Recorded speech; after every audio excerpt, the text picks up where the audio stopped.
When things go wrong, they always seem to happen at once, and they just compound on top of each other.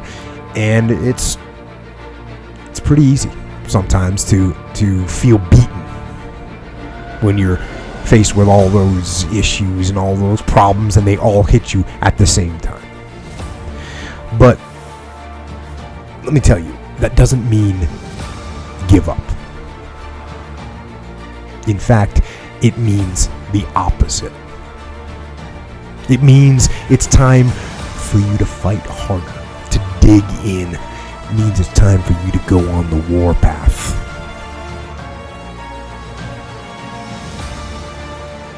We have a factory, a nice governor in our brain, and it's a survival mechanism. It protects us from pain and suffering. The second we feel that shit, our mind says, oh no, this isn't fun. We should back off. We should sit down, find something more comfortable. And there's something about the mind. The mind has the tactical advantage over you at all times. At all times of your life, the mind has a tactical advantage over you. Why is that? It knows what you're afraid of. It knows your insecurities. It knows your deep, dark lies.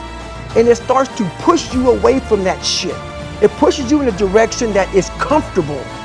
The mind controls everything.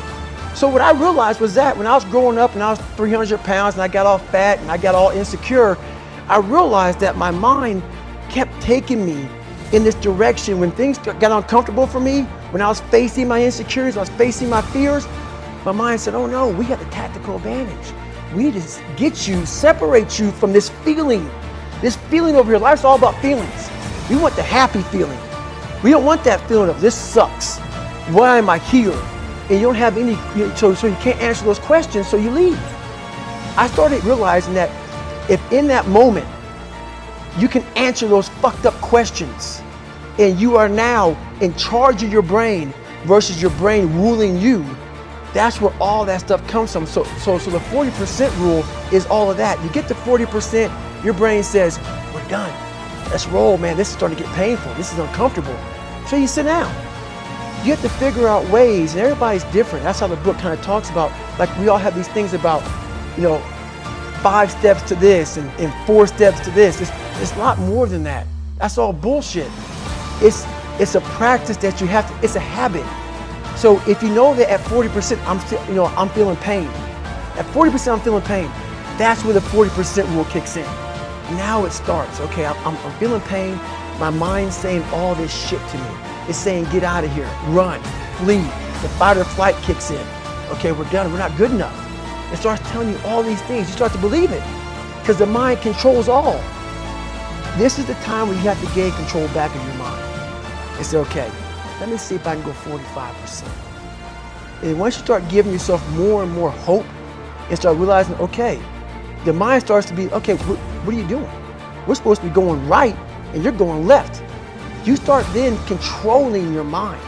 Start finding more in yourself, and then it goes from 40% to a lot further than that. But that's the start of it though. Get to the spot where your mind is saying stop. Wherever that is, you gotta get there first. And then that's when that shit starts to work for you. You gotta control yourself in that moment. You know, tough times, this is what they do in our lives. They reveal what we are made of. But they reveal what we are made of. You know, I will never know who you are until you go through tough times. I will never know what you are made of until you go through tough times. You will never know your true friends until you go through tough times. You will never know your true husband until you receive a message from the doctor that says there's no chance for you, of giving birth to children. You will never know his heart. You will never know. You will never know the wife that you have until you lose your job. That is when people are being revealed. Tough times, they reveal the true us. They reveal our true friends. They reveal what we are capable of. You will never know what you are capable of until you go through tough times.